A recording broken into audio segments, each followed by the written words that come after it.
Terima kasih Pak Presiden dan jajaran Menteri.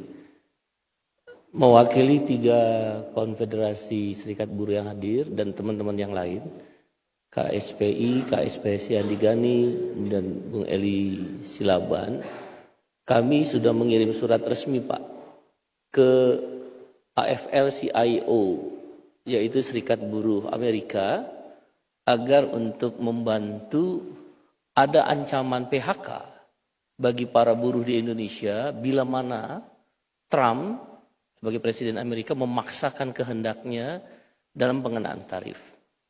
Terkadang jalur seperti ini sedikit efektif karena kami berkeyakinan kehadiran Pak Presiden ke dalam forum demi forum, pertemuan demi pertemuan selalu memberikan optimisme kepada kami, setidak-tidaknya kaum buruh, bahwa tantangan yang kita hadapi, seperti Bapak sampaikan berulang-ulang, termasuk hari ini, harus dihadapi bersama. Dan karena itu dengan cara kami, surat itu kami layangkan, meminta kepastian agar Trump mempertimbangkan kembali dampak kebijakannya kepada buruh di Indonesia.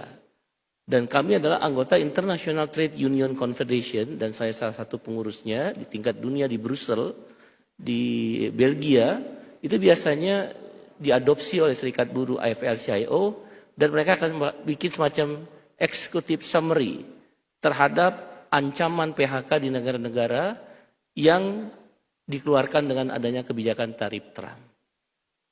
Yang kedua, Bapak Presiden yang kami cintai, ini data fakta lapangan, tentu akan diuji 3 bulan ke depan. Laporan dari teman-teman serikat buruh di tingkat perusahaan, mereka sudah diajak berunding oleh beberapa pimpinan perusahaan bahwa akan ada efek PHK terhadap kebijakan tarif Trump. Tadi sudah disebut tekstil, garmen, sepatu, sawit, elektronik, dan juga komponen suku cadang otomotif. Kebanyakan dari perusahaan ini, misal di tekstil, dari catatan serikat buruh di lapangan Pak ya, di tingkat pabrik Bapak Presiden, itu mereka kan pemainnya Taiwan, Hong Kong, Korea. Mereka itu punya juga pabrik-pabrik di beberapa negara. Yang tadi Bapak sudah sebutkan, Pak Menko sebutkan, dan Bu Sri Mulyani sebutkan. Sehingga ancaman untuk memindahkan ke negara-negara itu terjadi. Maka akan terjadi efisiensi, bahkan tidak menutup kemungkinan ditutup perusahaan. Tapi baru mau diajak berunding. Oleh karena itu ancaman PHK ini kami kalkulasi, sekali lagi ini baru kalkulasi Pak Presiden, bisa jadi salah. Dalam 3 bulan ke depan di industri-industri yang menjadi anggota serikat buruh itu 50.000 lebih buruh akan terancam PHK. Tapi dengan optimisme yang tadi Bapak jelaskan dan beberapa menteri menjelaskan situasi ekonomi makro, mudah-mudahan itu bisa menghambat terjadinya PHK tersebut. Oleh karena itu izinkan kami Pak Presiden, ada beberapa usulan dan saran melalui forum ini. 1, segera dibentuk Satgas PHK Pak. Jadi enggak gerabak-gerubuk. Kalaulah terjadi PHK, kita sudah siap. Ada unsur Apindo, Kadin, Serikat Buruh, Kementerian Tenaga Kerja, Menko Perekonomian, dan saya sudah usulkan pada Pak Supmi Dasko, Wakil Ketua DPR, termasuk DPR. Dengan demikian Satgas ini akan berperan aktif untuk memberikan kontribusi bila mana ada potensi PHK, apa langkahnya. Dan Satgas ini juga untuk mengeliminir, mendeklinasi potensi pemogokan bila mana, sekali lagi bila mana terjadi PHK yang mengakibatkan hak-hak buruh tidak dibayar. Kami meminta harapan pada Bapak Presiden agar hak-hak buruh kalaulah terjadi PHK itu bisa dibayarkan sesuai peraturan perundang-undangan. Satgas ini sangat berperan. Yang kedua Pak Presiden, pada regulasi. Pada pertemuan upah minimum kami menghadap Bapak pada waktu itu di istana, saya sudah sampaikan langsung pada Bapak Presiden mewakili kawan buruh, regulasi itu yang akan membebani para pengusaha dan buruh terjadinya PHK di perusahaan adalah Permendak nomor 8 tahun 2024 atau 2023, saya lupa itu tentang impor itu Pak.